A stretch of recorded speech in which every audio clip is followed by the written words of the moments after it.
Wajib ditanya ke Pemda. Terus itu berkaitan dengan pihak ketiga apa tidak? Jadi dari supporternya Anies Bubble dia pakai dana sendiri untuk menayangkan itu. Ya betul. Pihak ketiga apa tidak? Ada izin Pemda kan? Nanti coba kalau misalnya Pemdanya tidak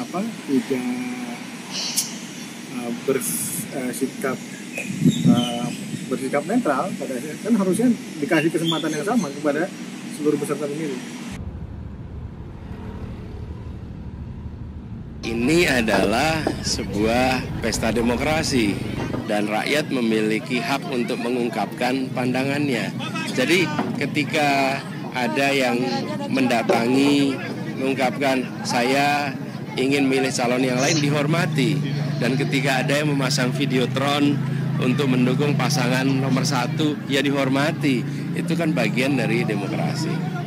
Justru ujian komitmen demokrasi salah satunya pada kesiapan menghormati yang berbeda.